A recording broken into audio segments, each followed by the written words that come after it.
We are just a city-state. We have far more financial resources than we need to spend. So actually, we can do a lot more. What's up, everybody? Welcome to another episode of Yala, your thrice weekly podcast where we talk about the hottest news with a touch of what, Terrence? Good old humor. Good old humor, man. Yeah. Today is another one of those special episodes where we have a very special guest in front of us. Yeah. Been wanting to do this for a while, yeah? Yeah, for a while. Because, I mean, a lot of the news we talk about, this individual does show up every once in a while. We have been wanting to do this for a while, so we're very happy to have in front of us NCMP Mr. Leong Mun Wai. Welcome to Yalabat. Welcome to Yalabat. Thank you so much for joining us. Harish and Terrence, for having me today. Very nice to meet you. And sorry for having postponed once. Oh, no, it's okay. It's fine. I mean, part of the reason we really want to get you on is because we've actually been to Parliament ourselves in recent times. And a lot of times when you're actually watching Parliament, you watch it online, you see the speeches and all, but you don't see what goes on outside of the speeches, like, on the left and right. Yes. And for us, we observed a lot of what was happening in Parliament. And one thing we can say for sure is that you're very passionate about your NCMP role. Oh, thank you. And it shows in how you ask questions and how excited you are to ask questions. And I think Harish and I, when we were both seated there, we just really look at each other like, okay, this we got to figure out what drives Mr. Leong to do what he does. Yeah, because literally, I mean, at least for the ones that we were there, whenever the speaker says, okay, any questions, you're one of the first to put your hands up. And one of the last to be called, right? Are you always the most, in school and everything, were you always the most enthusiastic person asking all the questions and all? Actually, not at all. No. Actually, I tend not to ask too many questions, actually. Oh, really? In the school days, yeah. Oh, really? Or in the course of my work, yeah. Because a lot of things, there will be discussion behind the scene, and more or less when you go for a meeting, a lot of things actually already know. So, but I strongly believe that the duty of a parliamentarian is to ask the relevant questions. Of course, do not just ask questions for the sake of asking questions, but there are many questions actually that need to be asked. Because Parliament is the place where all the laws and laws of the country is being debated, right? And all aspects of Singaporeans' lives are being debated in Parliament. So it would be natural and logical to expect that there are a lot of questions that need to be asked. And if you find that a Parliament do not have that many questions, and I'm one of the few who have been asking a lot of questions, then I think the Parliament has a problem.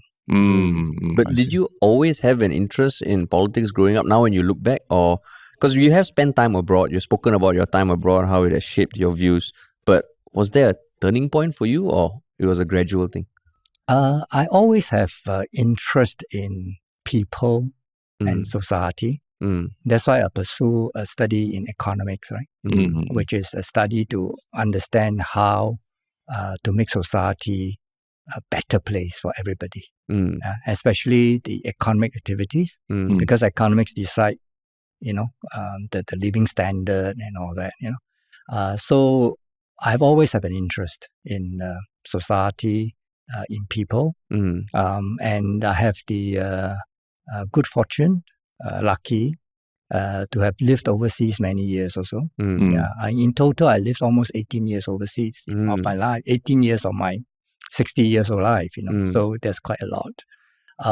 I studied in Japan, studied in London. I work in Japan, I work in Hong Kong, in London. So I spent quite a fair bit of my time overseas as well. So, and during those time, of course, I because of my interest, I observe how other societies work. Why the Japanese are like that. Especially Japanese society, given me a very strong impact on my molding of my ideas and all that, because I was there pursuing my first degree, right, in Japan in economics, and I was only 19 years old when I stepped on to Japan. So molding of ideas and all that started with Japan and all that. But later on in the course of my work, and later on when I took my master's in London, I continue to observe how other countries are being organized, whether their people are happy or not happy, and why they're happy, and their culture, their interaction with foreigners, and all that. Yeah. So I do have a very strong interest. So from that interest, of course, I've always told myself, and from that interest, I found that I still like Singapore best because Singapore is my home country. When I'm overseas, no matter how well I know the country and how long I've lived in the country, I still find that I'm not a citizen there. There's something lacking.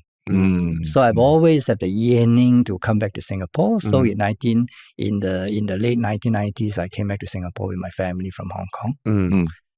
And for Singapore, of course, I've grown up here. I studied here and before I went overseas. So I've always have the interest and the thinking to say that, well, if Singapore needs me, I will come out and serve. Okay. So, and I think roughly about maybe 10 to 20 years ago, I just found that the direction of Singapore is not quite the direction that I thought it should be, based on the experience I've accumulated overseas and based on how I have gotten the feedback from Singaporeans that, the issues with jobs, issue with high cost of living and all that. So I thought, there's a need now. I see. So I have the heart, I have the need. The only thing that I'm waiting for is where's the opportunity? And there comes Dr. Tan Ching Bok. Got it. A good, a very parliamentarian with the compassion, and has served, the Singaporeans for many, many years. So this man will be someone that there's a lot I can learn from him. I see. So just to go back to something you said. You said that you found that Singapore at its core was what you were that's where you wanted to live, and so even after living other places, you decided you miss Singapore, you want to come back. Yes. So what exactly is it about Singapore that you liked? Was it, the fact that Singapore is very clean, efficient, or is it something about the Singaporean spirit? What is it exactly that you feel that called you to come back now? Okay. Singapore, at the time when I was living overseas, I must say that Singapore living standards were not as good as today. So it was never close to those countries that I've lived in. And that was in the 90s? Yeah, in the 90s. And in the 90s. So overseas is like, really a new experience, a big upgrade in living standard for me. So I must first tell you that. But nevertheless, there's something lacking, partly because, and partly or mostly because my families are here, my friends are here. I grown up in this place. I did my NS. And I have lots of friends, from Singapore that I missed. So whenever I come back 1 or 2 weeks or even a month, I don't have time to myself or to my family because I have to meet up with all the friends, right? So that is the kind of connections, that is the kind of you have, and the kind of feelings, sentiments, and love for the country, love for the place. I see. Okay, not necessarily a country, but love for the place, right? Yeah. So I have a lot of friends and all that. And I think, but most importantly, I think, although I'm not very clear whether that is the main motivation, but when you live overseas, you found that there's not a place where I can decide its future. But when I come to Singapore, I'm a citizen. I have one vote at least, and if I can do more and influence some of the other votes, so I will be able to decide the future of this place, and be one of those to decide, not only me, and it is a place that can decide, and when you decide where the direction of this place should be going, you are also deciding for your children, for your grandchildren, and for all the other Singaporeans who may say that, Mun Wai, you tell us where to go. We follow you, maybe. So all these Singaporeans, who there may be, who are willing to say that, yeah, let's come together, discuss, and Mun Wai, you give some ideas. And so basically do for my children, my grandchildren, and all the Singaporeans, because we are all in this place together. Yeah, I mean, that's important because, you hear from a lot of young people, they're very global citizens, everything. They're like, oh, if you're not happy in Singapore, just move elsewhere. Why stay and do things? That is also something that something that motivates me to come out. To say that, hey, we shouldn't vote with our feet. We should vote with our heart and then make some rational choices and make your choice, make your vote matters at the ballot box. But you mentioned that from living abroad, you started to see that the direction that Singapore is heading is not where you think we should be. But what gives you the conviction? Is it just your lived experience, or or really things you've seen in Singapore that gives you such conviction that you think that way? I think a combination of both. Yeah? That means the situation in Singapore, the experience I have in Singapore, although after I go overseas, I don't live in Singapore anymore, but being very interested in my own country, and my love for my own country, I follow the developments in Singapore very closely, right? Yeah. Then after that, in the late 90s, I came back, and then I have a closer look at the situation in Singapore. So that combines to formulate, to form, the impression that I have that our country continue to have improved in terms of the overall economic performance, growth, and all that in terms of our infrastructures. In the old days, as I say, up to the 90s, you go overseas, the best cuisine are still in Tokyo, in Hong Kong, London. But today you can find the best in Singapore. So that's one of the things, because we Singaporeans are all foodies, right? So I also like food. So when I eat, you don't get that kind of standard of Italian food, French food in Singapore, but now we get all that, So we have come a long way, but nevertheless, but on the other hand, we also found that most of the Singaporeans are not keeping up.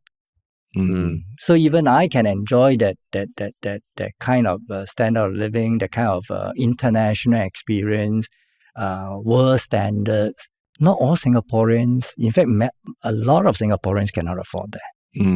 So that is something I think that is not the kind of country I think we should be happy about, and that's why I would like to try to participate in changing the future of this country differently, and so that's what. But Mr. Leong, I want to just on that as well, because I think you've had a very storied career in finance, right? And finance is one sector where there are the best bankers or traders. They get the biggest returns, and those who don't do so well, right? They either get they laid off, or they don't have the same kind of money or capabilities as the rest of them. So I mean, given that you yourself have had success in a career that is in an industry that's so cutthroat about who's the best and who's not the best, how is it now that you see yourself as championing causes for the everyman and wanting everyone to be able to rise up together and all that? What do you think? Has there been any difference in how you think about how society should be, how industry should be, that has made you want to come in and lift the whole tide together? Terence, I think your question is mainly about how society should be, not how industry should be. Industries all would operate on a profit maximization principle. Sure. Right? So, but when we talk about society, we cannot be just talking about profit. We have to talk about equity, not equality, not complete equality, but at least equity. That means if you work hard, you should be paid decently. Just like we have in our manifesto, anyone who put in a days of honest work should be compensated fairly. He should be able to live So that's why our party recommended the minimum living wage, which is not about economics. It's about how much does it cost to live in Singapore. If it's $2,000, then we should legislate $2,000 minimum for all our workers. Okay. So although I was a banker before, and I would think that I was lucky to have attained a certain level of success, that's exactly what I think within a country, there need to be people, especially the ones who are more lucky and able to attain more some material success and career advancement and all that. I think they should think of society also. I think my personal belief is that a person's life should be dedicated to one, learning as much as you can, put together a good family, both your extended family and your own family. Make sure that's properly taken care of. After that is your career achievement or career achievement may be too big a word, but anyone who has done decent work and contributed to society, contributed to the economy should be considered as career achievements. You've done good job, contributed to the economy. After that is you have attained a certain level of financial independence or that, then I think one should think about contribution back to society. And only by doing all that, I think a person then can attain real self-fulfillment.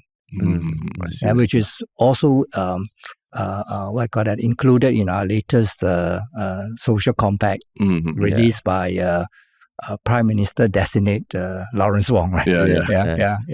And his team. So we totally agree to that. Self-fulfillment, happiness in life. These are also the things that we should help Singaporeans to achieve. And I don't think we need to help them. We just need to give them the right environment. Conducive enough. Human beings will strive towards that direction. So as a result, overall, I think in Singapore today, we are not creating the conducive environment for Singaporeans to really thrive.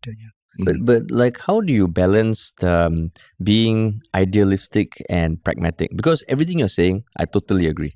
And I wish that there is a Singapore where people can attain self-fulfillment. But your experience living abroad so far has been in the very developed cities, right? But how do you square that? Because one thing that I have heard growing up is that, no country is perfect. Yes, we do things a certain way, but there are other countries that are worse off. And you sacrifice something to have what Singapore has. Because what you're saying is, you look, your experience was in 3 developed cities. But I remember, like anyone who has traveled to a country where it's less developed, you look at it, I feel I appreciate Singapore more. And then I feel myself thinking, okay, maybe I give up a few civil rights, freedom of speech and all for this. So how do you balance that? Because as you get older also and you look at what's happening in the world around, there's so much horrible stuff going around the world, and it makes you look at Singapore like, maybe we should be more grateful. So how do you balance that? Okay. I think, first of all,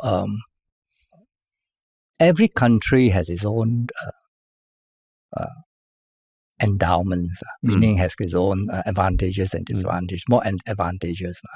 Although we don't have natural resources, but Singapore is in a very good strategic location, and our people are very hardworking and well educated. Even in the early days, Singapore has always been the center, if not the capital of the British Empire in Southeast Asia, right? During the Strait Settlement time, for example, we are the biggest city in the Strait Settlement. So we are actually the center of all the talents, the information, the finance will come. We are a place. So we started off from there. And of course, we are still lucky to have first generation PAP leaders who are quite dedicated and, to make this place a success. So we are, and over time, after we have developed all these things, actually, we started to know. Okay, I think even saying that actually with the systems and the position we have in Singapore, actually we can become very, very rich in financial resources. So today, actually, we have a lot of financial resources at our hand, at the disposal of the country. And all this has come from the hard work of Singaporeans under the leadership of the government. Right? So as a result of that, I see ourselves having quite substantial resources to be able to chart a different direction. Okay, and make Singaporeans even more unique in the world. Make Singapore and Singaporeans very unique in the world. And if Singaporeans are better trained, able to do jobs they wanted to, better jobs and all that, I think we will grow up. We will grow to a stage whereby we can actually contribute more to the world. So we shouldn't look at ourselves as, we shouldn't compare ourselves to other countries which have their own problems to take care. For example, a traditional country would be very big, right? In land area, big population. So as a result, in those countries, population growth is a problem for them, right? So at the same time, because the country is so big, so the amount of fiscal spending they need to do, is much bigger than us. We are just a city-state. We have far more financial resources than we need to spend. So actually, we can do a lot more. And that's what I've been trying to say in Parliament, although there are a lot of information within that thing and it cannot be communicated in just a few sessions of, because over a few years, although I've been in Parliament for the last 4 years, 3 over 4 years,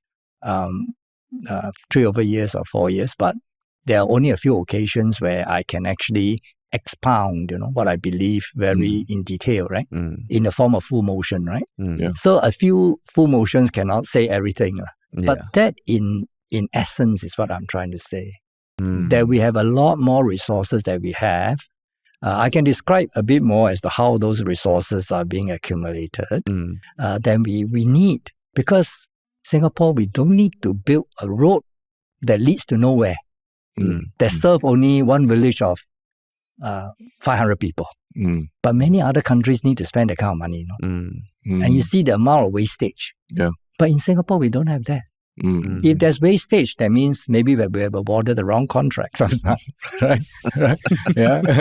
Right. So, but actually, we are such a small place. Everything is once you invest, you get the return. Because if you don't get the return, that means you have planned wrongly, right? So, but in countries like Japan, the politicians who get voted in again and again are those who always get budget to build roads that lead to their village, their constituencies and all that, and it's not economically efficient. So to answer your question in a very long way is that we have enough resources, and then we should pitch ourselves at a higher level than just comparing to other countries. Do not look down on other countries. They are trying very hard, but they have their problems to solve. We have our problems too, but at the same time, we have a lot of resources. And if we can reach a stage whereby we can actually contribute and help other countries at the same time, I think that is the what I call it, the destiny given to Singapore.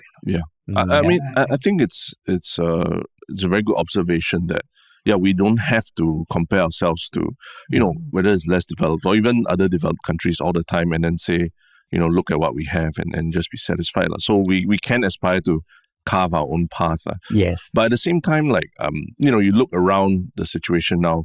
A lot of big tech companies in Singapore are laying off people, and I think we've heard this a lot where, Singapore's position is very precarious. We need to have that money and those resources for a rainy day. Doesn't what you are saying kind of run counter to that? Like in terms of we should, we are small, we don't need to spend so much money on building a road to, to a village, everything. And Singapore, we can afford to spend more to help everyone in the less privileged and everything as well. But the situation we are seeing is, friends and are being laid off, people are losing their jobs, even from big MNCs with headquarters here. Like, how do you square those two things happening? Okay, first of all, we must look at the numbers carefully. Okay, the amount of resources we have, especially our reserves and even our current budget, all that, there are a lot of resources that can be redeployed. Okay, and if we want to deploy a little bit more from the reserves, actually there are as well. Okay, because we have that compared to all the things that you talk about. That means increasing our social welfare, increasing the job prospects for Singaporeans. We need to spend some more money, and also the healthcare and all that. We need to spend more money. But if you look at the numbers, I've said that in Parliament many, many times. Actually, we have the resources. It depends on how we use it. Secondly, is that with regards to the MNCs laying off, the global companies and all that, that's part and parcel of the economic cycle, right? And also the industrial cycle. In the initial stage of industrial cycle, they may find Singapore, like for example, even the IT cycle, they may find Singapore attractive. Then after that, they find Singapore not attractive, and then they have moved up. In the past, we have experienced that. We've started with shoes making, right? The labor-intensive industry, and then we went into the electronics industry, and then now we enter into the digital industry, right? So always there's this cycle in the world cycle that we will have to live with. Sometimes they come, sometimes they later on they will go away. So we have to continue to adapt ourselves. But at the same time, in that process of adaptation, I think what we have not done enough is that we have not trained our Singaporean core well enough. You mean the younger generation or just over the generation? Okay, we have not actually paid enough attention to retaining our local expertise, and increasing our technological skills and level. Okay. I love, for example, IT. How can we be so far behind that our whole IT industry is basically manned by a large percentage of foreigners? What happens to Singaporeans? Right? So we have not actually paid enough attention to actually training our Singaporean core and also helping them to hold on to the jobs, and especially the jobs they want. Okay, so that is one thing that we need to do. Okay, and if we do that, we need to apply more fiscal resources. We do. But if we currently we already have fiscal resources deployed elsewhere, which doesn't meet that objective, maybe we should move the resources into that objective. Just like we have raised our doubts or our reservations about whether the SkillsFuture's expenditure, close to $1 billion every year, has it actually achieved the objective of improving, upgrading the skills of Singaporeans? And then lead on to ultimately the objective is that when there are good jobs that Singaporean want, are the jobs going to the Singaporeans? So that's one thing, right? Then the other thing that you spoke about is, improving social welfare and all that. Actually, we are not advocating going to a social welfare state. We are just saying that actually our first focus, you will notice that my first speech in Parliament is about jobs. It's not about social welfare. Once you get that fixed, and the economic fundamentals, the financial fundamentals of the citizens, of the Singaporeans are taken care of, social welfare is not a problem. Right? You only need to concentrate on maybe those 50,000 Singaporeans who really are so unfortunate because of their, that they encounter maybe sickness, they encounter bad family, so there are always those people in society. And in Singapore, I think those people maybe amount to maybe 50,000 to 100,000, right? So then we can concentrate on helping them. Got it. But right now, we are not. We are just, in my opinion, just excessively giving out handouts. I see. You're talking about the social welfare. Yeah, the social welfare. I see. You track the social welfare spending has gone up slowly since 2011. They're just giving out handouts. Of course, those handouts are useful to help Singaporeans to tide over financial difficulties. But we also must understand what are the causes of the financial difficulties. So we are not advocating that, we have a lot of financial resources, let's spend here, let's spend there, and let's keep spending. No. We must look at how are we spending at the moment and whether those spendings are targeted at the right objectives and has created the right outcomes. So let's say even for SkillsFuture, at a very high level, like what would be an alternative?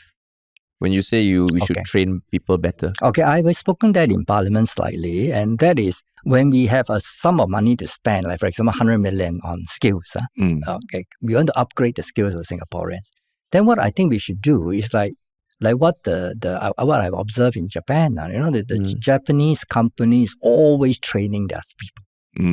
Okay, so training is very important, right? So, but in Singapore, of course, our companies, our SMEs, local SMEs tend to be smaller. Yeah. Okay, than the big companies that at the time in Japan and all that. But what Singapore government can do is to put all the companies in the industry together, sit them down, and say that, okay, in order to move to the next stage of your industrial development, what skills do you need? Are we training them in university already, foundations? Then after they left universities, what further trainings we need to give them?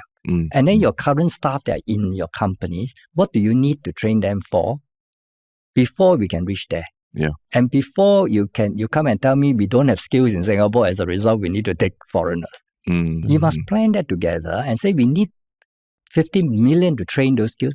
Train it. Right? So, but currently our SkillsFutures are not like that. You say, okay, I give you the money, 500,000, you choose whatever you want to do. Yeah. And we know that, inside the SkillsFutures, there are multiple objectives. Some is lifelong learning, some is for hobby. Right? Then some is, for jobs. But most Singaporeans' feedback to us is that after I've done all the things, I can never get a job.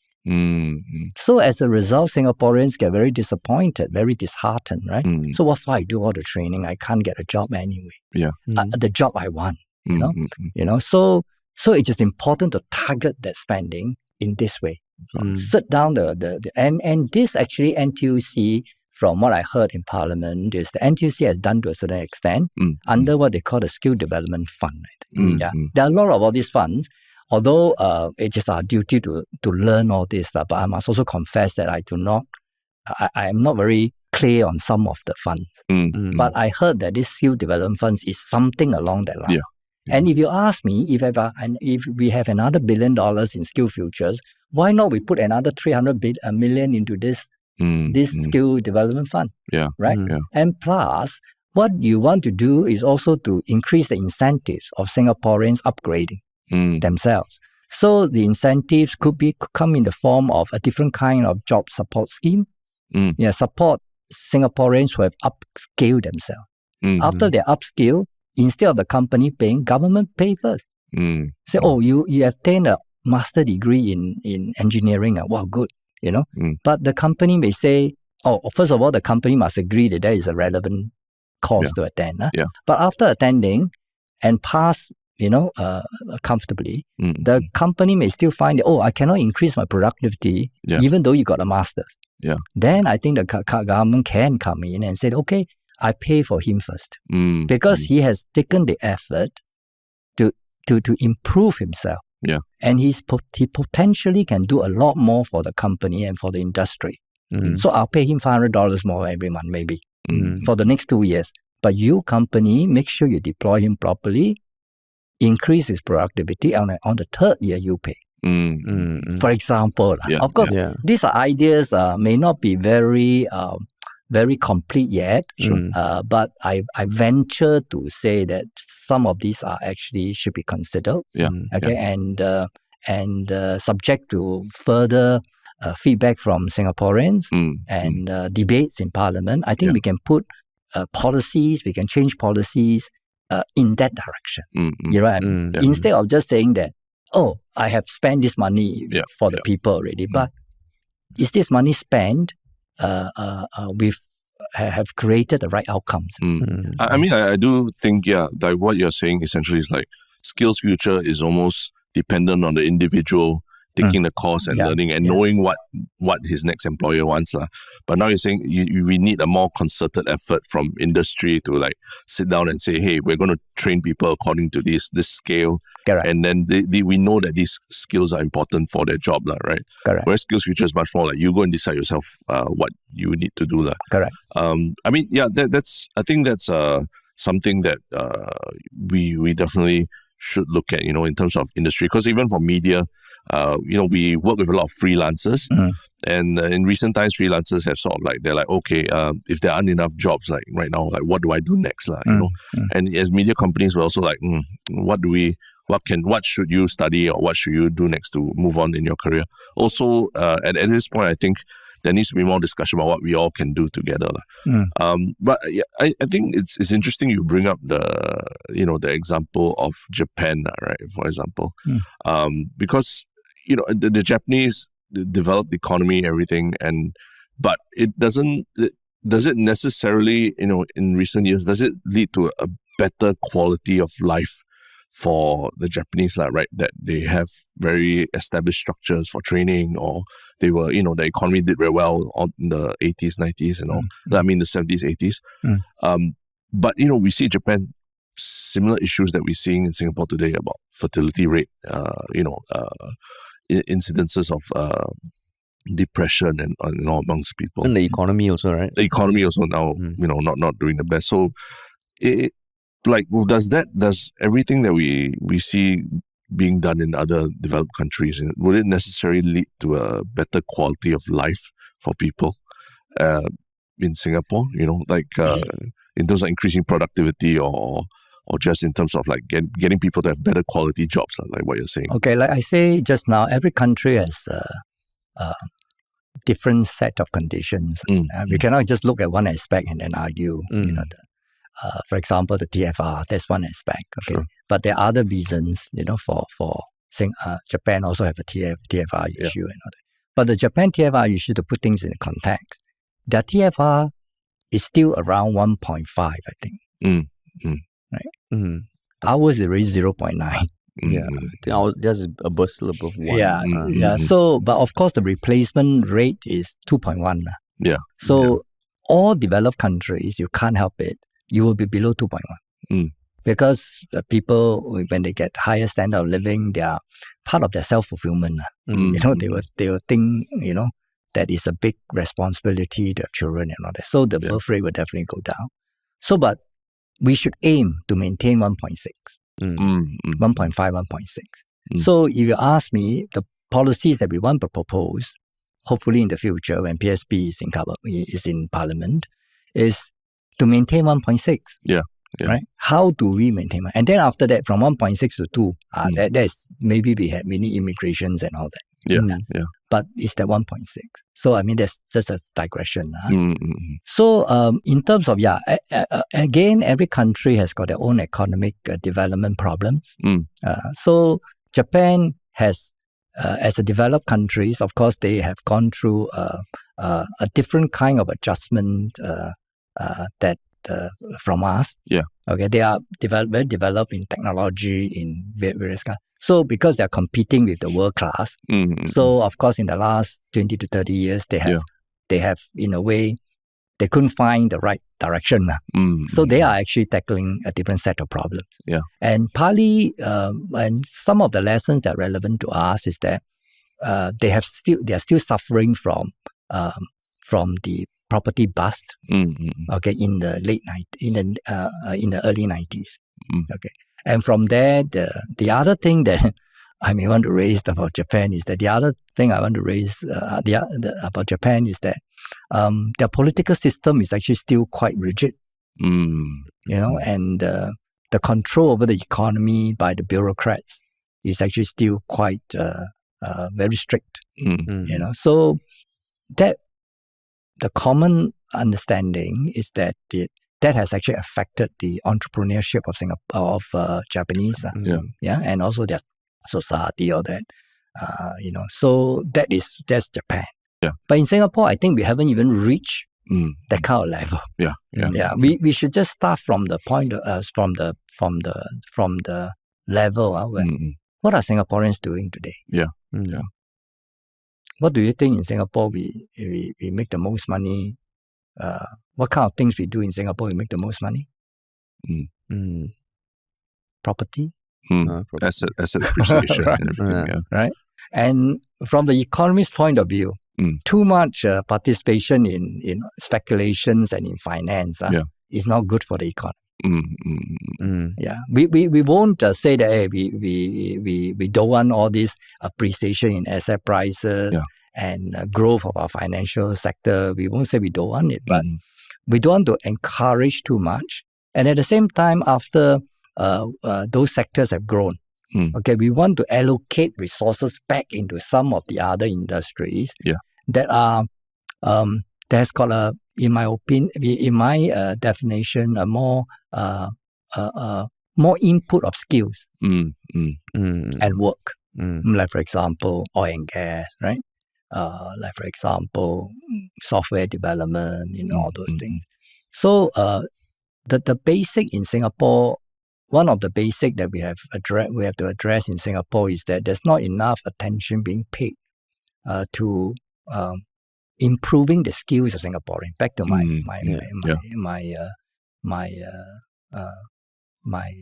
opinions that I shared just now. We have not enough attention, and then not enough attention being paid to make sure that they are being properly paid. If we have engineering students who have to attend university for 5 years, work very hard, compared to other disciplines, for example, and then come out, yes, their first pay may be higher than other disciplines, but after 10 years, they fall behind of other disciplines. Because of foreign workers' competition. Then what do you think will be the result? There will be fewer and fewer Singaporeans who want to get into this discipline that requires more hard work in university and then continue to do more hard work in their work, and then more and more, and all the more we need more foreigners to come in. Right? So it is the incentive structure inside our economy that we need to look at the same time. Before we can get to where we want. And I think we are not done enough there. So although some countries, I think every country has different conditions. Sure. So I think Singapore, we have this, that we need to actually bring this level of skills of Singaporeans up, and with their productivity and all that. I mean, I just wanted to just follow up on that a little bit, because I think I've heard you speak about this on other podcasts like with Financial Coconut and all, where you talk about, say, for example, the finance industry in Singapore. There's a lot of people who work in finance in Singapore, but, they're financial consultants and all that. But they're not getting the roles of like the head investment banker or the head trader and things like that. So there's you can say that I work in finance, but the level at which you're working within the industry, I think I've on that discussion, basically in Singapore, we don't have people getting those top jobs, right? We have a lot of people doing, whether it's retail banking, selling credit cards and stuff like that. Nothing wrong with it. It's just that it's not at the top of the food chain, right? Yes, correct. But in some ways, Singapore aren't we just too small a market to have people who can end up taking up regional leadership roles or global leadership roles? So it means that a Singaporean guy who wants to rise to the top of a bank or something would need to be out of Singapore, would need to position him outside. Is it realistic to expect that if you work and grow in Singapore, you can somehow become head of a global and regional bank, for example? Okay. If there, of course, is a limit. There's a limit that what we can do.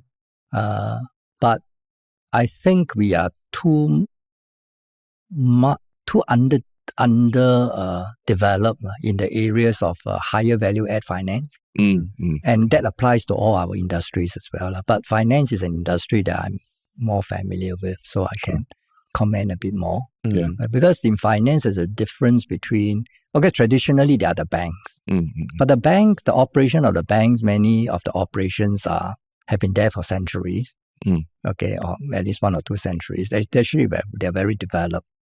So, of course, the introduction of technology has changed some of the way the banks are doing things. Some of the, for example, in the past, Citibank was one of the leader in introducing automation, computerization, and all that, right? So now banks, of course, the operation of banks also many areas involve IT. So, but that is something actually very easy to forecast, right? So we should have known right from the beginning how do we actually train our people to be able to take on that technology role in banks. But obviously today you look at it, we are quite behind time. Right. And besides the bank, then of course the banks in the 80s onwards, they've gone into capital markets and all those. Those are the what we call the higher value add industries, because you need certain skills that traditional bankers do not have. Basically statistical analysis. That's why you see all the nuclear physicists going into the financial sector, right? Because you need the high advanced mathematics to create models, to price products, and all these products are priced overseas, and then and then sold through our wealth management teams. So part of that product creation or development function, I think, can be done in Singapore. But I think we have to, of course, we have to invest to attract the team to come and then to develop the skills. All that requires upfront investment, because initially you have to pay very highly salaried employees and you don't get the returns and all. So I think in general, Singapore financial institutions, they are very. I have worked in 2 of the biggest banks in Singapore. They are not as aggressive in building that part. But of course, that part is also not commercial bank business. So the banks in Singapore are mainly commercial banks. So to ask them to go into investment bank area, of course, there will be resistance and reservations and all that. So as a result, we have gone into wealth management. Wealth management have created a lot of value now in terms of economic values. But all these are basically just relationship. You get a rich people coming, and the rich people are coming to Singapore.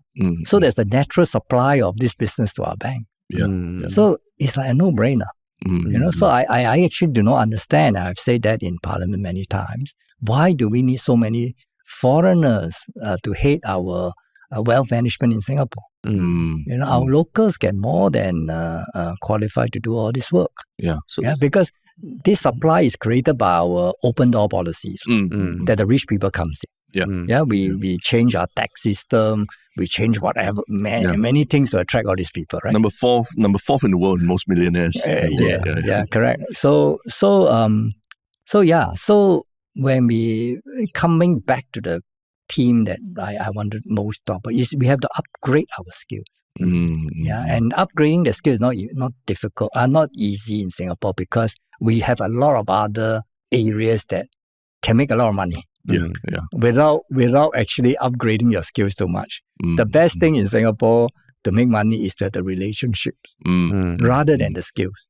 Relationships are important, but we must also respect skills.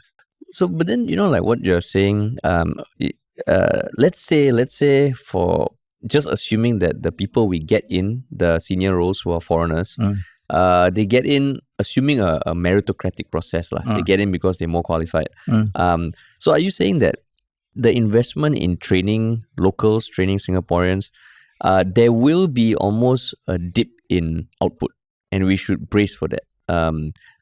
Or you think it is something that even there's nothing that we will need to kind of sacrifice in the short term in view of the long term? Sorry, can you? Okay. Question? So like what you said about training locals to take on these leadership roles. Like, why do we need the foreigners to come in because Singaporeans are capable? When you say that, is it with the acknowledgement that, okay, there might be some short-term dip in productivity, in output, but it is in view of the long term. Or is it for you like, if we give them the chance, they will excel, they will shine, they will perform as well as on paper more qualified candidates? Because for example, in Singapore, let's say football, there's always this talk is we want to develop football, local football. But when you look at the countries that really have excelled, their programs were all very long term. And even in the short term, if it meant, okay, they divert resources to the current team, but they're preparing for the next generation, it's longer term returns. So when you talk about, training or giving opportunities to locals, is that also kept in view? That in the short term, there might be a bit of a dent or a bit of dip in terms of the output?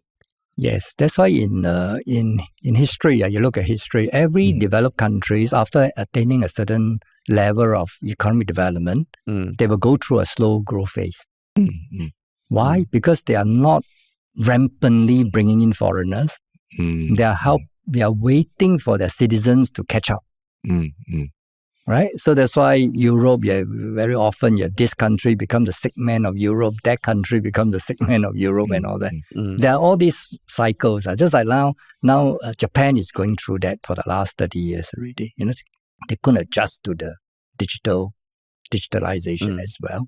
And slowly, China will be experiencing some of the thing as well, because their costs have gone up, wage cost. So there will be some slowdown. There'll be some slowdown. But in the case of our country, I would also think that there's some, we are quite exceptional because our finance and our trading hub industry is quite developed. So we can continue to push for that. But at the same time, we should be more, we should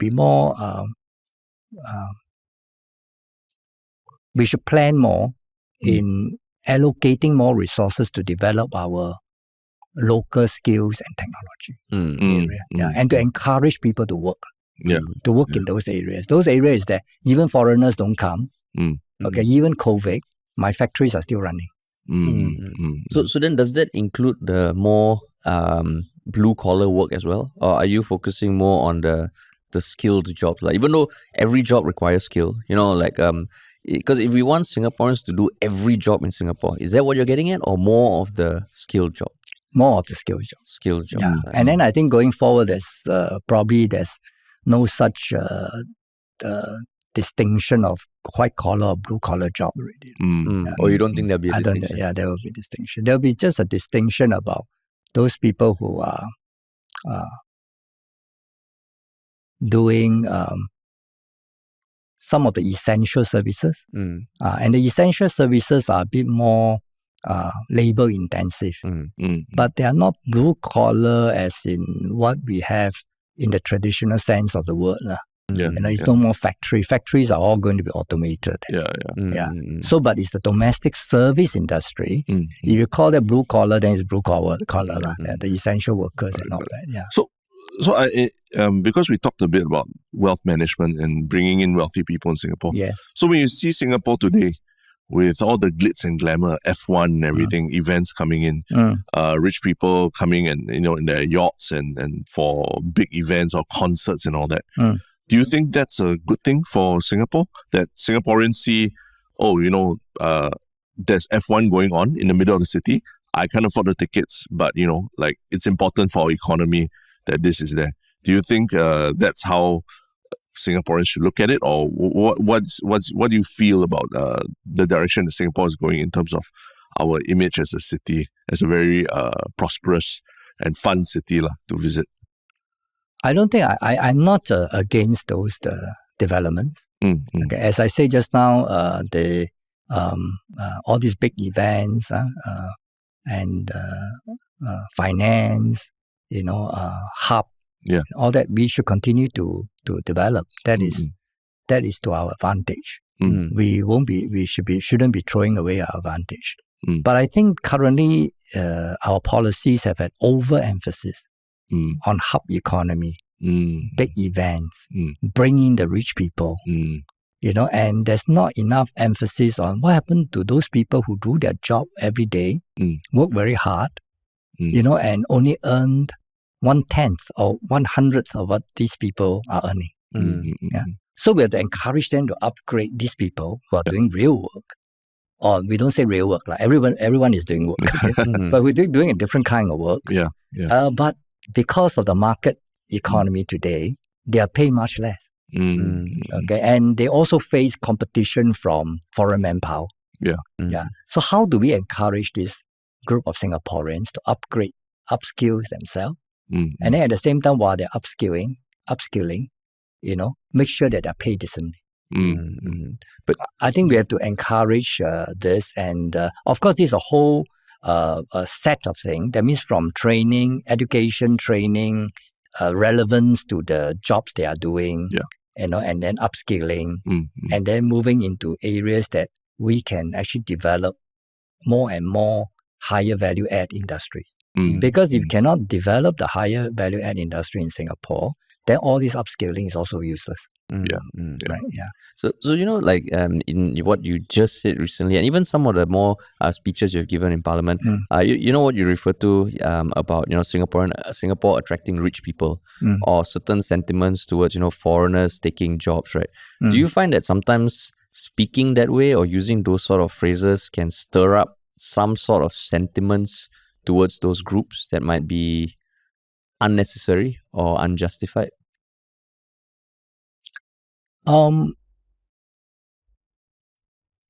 I and also PSP, we are not against foreign talent. In fact, we are fully aware and we welcome the foreign talents and foreign manpower to come in and complement us. But I think we have to look at our policies and see whether those policies are affecting Singaporeans or not. Right? Of course, to a certain extent, we can't totally eliminate the effect of maybe slightly poorer job prospects and wages, all that, because that is the aim, right? You bring in cheaper foreigners so that the wage growth will not be so fast, at least.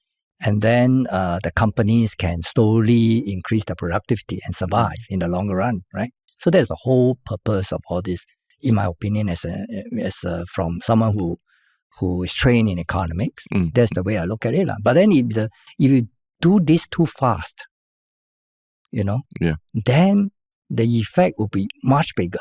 And then you will have also other effects.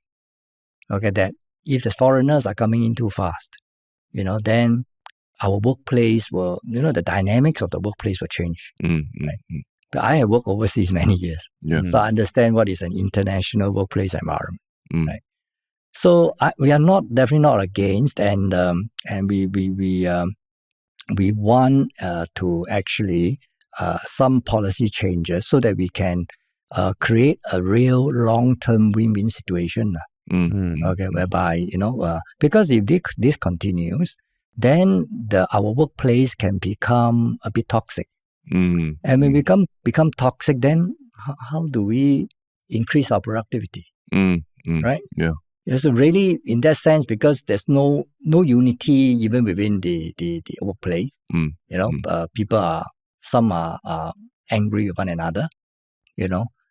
So in order to preserve that workplace harmony and working as a team together, I think the overall policies with regards to the workplace,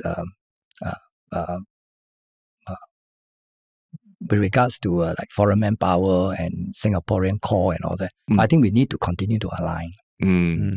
Well, I mean, to the credit of the government, I think since the 14th Parliament, this Parliament is the 14th Parliament. I think government has put in a lot of new measures to try to sort of minimize the problem a bit. But I think there are still some fundamental changes that are required. Yeah. So you mentioned that the 14th Parliament, in your career as a parliamentarian, how do you deal with certain criticisms that have been leveled at you? In terms of, because when we talk about the current affairs, the news, we do look at what media says, forums also say, correct, what the general sentiment is. Yes. And I'm sure you are aware of certain sentiments that people have towards maybe you or even the way you speak. Yes. Yeah. So how do you deal with that, and what do you have to say to critics like that? Can you point out a specific area so that I can address it? Yeah. So for example, I would say like one sentiment I've seen is like, oh, he's just an uncle who doesn't know what he's talking about. His English is not very good. And I mean, even saying this to your face is not the easiest thing to say. But I have heard that. I have heard that sentiment. I disagree because I think what you say is more important than how you say it. But so in that area, and of course there have been some incidents that question your schooling and all that. So how do you respond to that?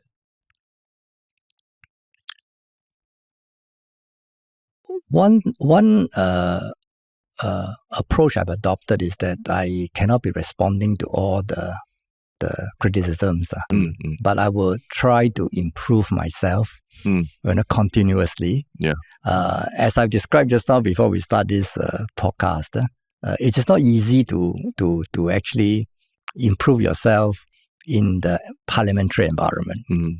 But I think I will continue to work at that. Yeah. And slowly I hope to do better and better, and so that those criticisms become untruth. So, but I thought I must also admit that there are certain limitations and certain things that I do carry into Parliament initially that I should have done better. But I think that's part and parcel of the learning process. And I hope Singaporeans will give me the opportunity to improve myself over time. Well, what has been the biggest learning point for you in terms of being an NCMP, and or at least like what surprised you, right, about what your role had to be and everything? My role? I have some personal views about what a parliamentarian should do. I think that should be in line with some of the best practices that I've learned from my experience in Singapore and living overseas. And I think a parliamentarian should always speak up in Parliament when there are issues that need to be speak up. And if the Parliament do not have a lot of MPs speaking up, I think the Parliament may have a problem. So I think that is what I believe, that role of parliamentarians. Other than that, I do not have other preconceived ideas. I see. We must represent the people. Yeah. If there are problems that the people are raising from the ground, reflected sometimes in the media, social media, all that, we must bring the issues up.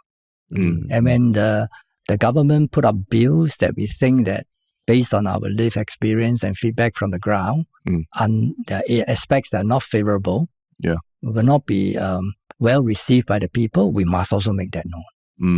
So I hope both Hazel and myself had come across being very active in doing that in Parliament. I think definitely, right? That's one of the things that when we went to Parliament, we observed, right? I think your enthusiasm and passion for speaking up is definitely palpable to anyone sitting there. But then, you look at parliaments abroad where sometimes everybody speaks up so much that things don't progress. Like when the House or even let's say in US politics where it's so divided that everything is bottleneck. Is that an extreme in your view, or you think that is a necessary part of Parliament and politics? Okay, I think that arguments I've heard many times, but we must take a step back and say that the current state of democracy, for example, in US, many people raise that as an example that this is a failure of democracy and all that. When you look at the state of democracy, of course, it's debatable whether it is a failure now or not. But many people view it as a failure. So what I would say is that even if you think that the current state of affairs in the democracy of certain countries is not what we want, we must also think that whether it is because of the developments that have taken place over the recent past. That means it's not because the system is wrong, It is because there are certain other developments, like, for example, economic policies, the increase in social inequalities, the globalization issues that divided the society in the US. And as a result, politics also become divided. Yeah. So actually, it's a failure of the government prior to this state of affair that they have not adjusted the economic policies properly. As a result, the society becomes divided. So it is not necessarily a failure of democracy. So the democracy in that particular country is just going through the process of finding the right direction. And because it's a democracy, it is not a dictatorship. It's not a situation where a dictator comes in and say, we change everything overnight. You need the democratic process to take place. So it's too early to say whether democracy didn't work in those countries. And bring it back to our situation where you say, certain democracies, you look at certain other democracies, the parliament don't seem to be working also because there are too many questions asked, and too messy and all that, So, but I think we should not deviate, or we should not give up the basic principle that parliament is a place to ask questions. Okay, to ask questions and to question the government and to make the government accountable. That shouldn't be we shouldn't say that because other our parliament don't seems to be working, so we don't need this thing. Ask questions. Whether the parliament will work or not, there are other factors as well. But the basic function of parliament should not be just written off like that. I see. So you mentioned like the evolution. I mean, democracy is always growing, evolving. So one part of evolution is the next generation. Yes. Right. So I personally feel I've gotten more interested in politics as I've gotten older. But when you interact with the younger generation, the Gen Zs, is there anything about their generation that excites you or you find interesting, or the way they see politics or the way they participate in politics? Okay, I actually have interacted a lot with many of these Gen Z and the younger Singaporeans, many of them from our party and all that. I must say I'm very, very happy and very heartened. In fact, I'm very confident that our younger generations will even do better than us. Okay, because the younger generation actually know what they want. But I think their thinking is not easily understood by the older generations like me. So we try to understand. But why I say I can be very upbeat about the future prospects of the younger generations, I found that they learn so fast. In fact, I'm trying to draw a link. I think the current escalation in our housing prices is the growing financial literacy of the Gen Z and the millennials. Also using the concern about the escalation, or no. the escalation? That means they participated in the. They know that it's important to buy the property. Yeah, so you see, they know. And so to me is that, and that's what I've learned in also overseas, that when an economy or society becomes very developed, you cannot let the government to lead all the way in terms of how the society and economy should be.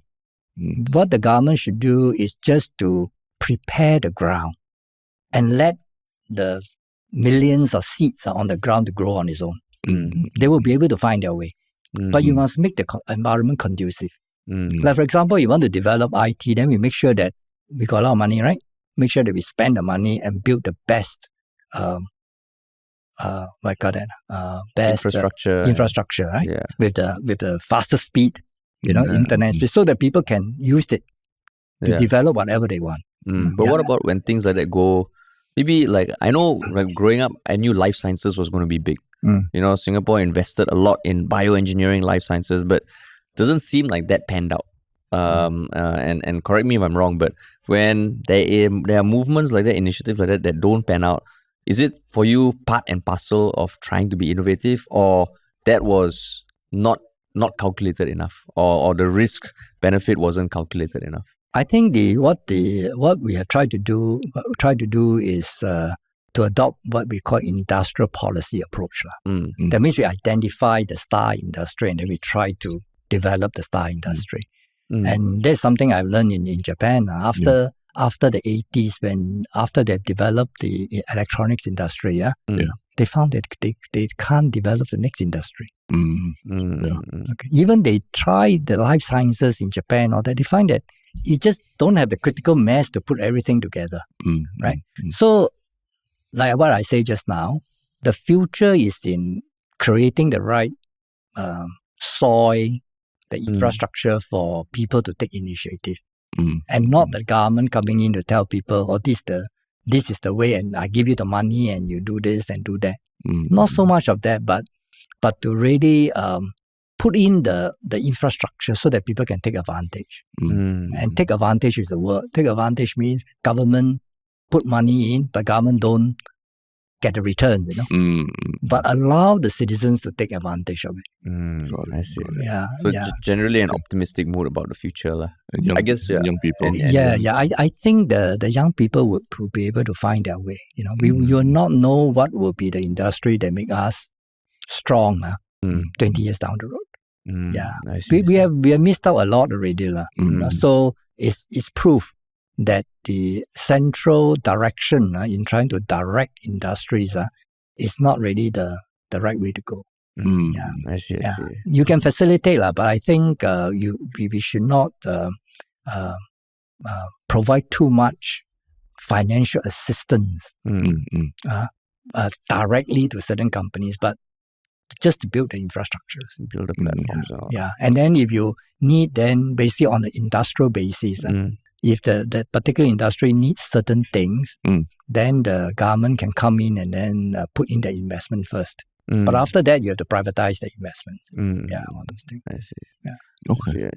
And I mean, you've shared a lot, and you are very vocal in Parliament. But let's say someone's listening. Is there anywhere they could go online to find out more about your stance on certain things, or what you stand for, what your party stands for? Like any website or anything that you would like to point our listeners to? Yes, our party has a website. And we have Facebook also. The party website is psp.com, psp.org.sg, right? And I also have a personal website and also Facebook and all that, other social media. My website is leongmunwai.sg. Okay. Awesome. And all my speeches and all that are there. Besides being on the party's web page as well. Okay. Awesome. Okay. But thank you so much, Mr. Leong. Thank you. We do have the one final segment called the One Shiok Thing. Which is just something that we like to share with our listeners for them to enjoy and just be able to experience. So we'll give you a few minutes because Terence and I will go first. You have your One Shiok Thing? My One Shiok Thing is a TV series called Fallout that has been on, I think, Amazon Prime recently. And it was actually based on a video game from the 2000s, like thereabouts, that they brought back and, created a whole story around it. And I think it's very interesting because it actually talks a lot about, like what happens to society if, let's say, there's an apocalypse or something. And after that, how do different pockets of people try to build society from the ground up, and how they can end up fighting with each other, even though they all have the same cause of wanting to build the best society for their people. So I think you've had it as a One Shiok Thing before, right? But is it? I haven't watched it. I haven't started watching it. I finished watching it, and I thought it actually was quite thought-provoking that way. I see. Awesome. Okay, my One Shiok Thing is Conan O'Brien. I don't know whether you have time to watch Conan O'Brien, Mr. Leong. Not really. No, it's okay. He's a talk show host in the US, one of my favorite talk show hosts, and he runs a podcast. And recently he's brought back one of his producers called Jordan Schlansky to come on his podcast. And Like they're very different personalities, and Jordan kind of enjoys the finer things in life. So I think latest episode is him defending his favorite toilet paper. So it's hard to describe without seeing it, or if you've seen it, you will enjoy it. Yeah. And they're doing more. So if you are a fan of Conan O'Brien, just check it out. I'll put an example clip in the description. Yeah. All right, over Mr. to you, Leong. Mr. Leong. Okay, my one Shiok thing since entering politics has always been talking to people. Okay. And getting the feedback from people.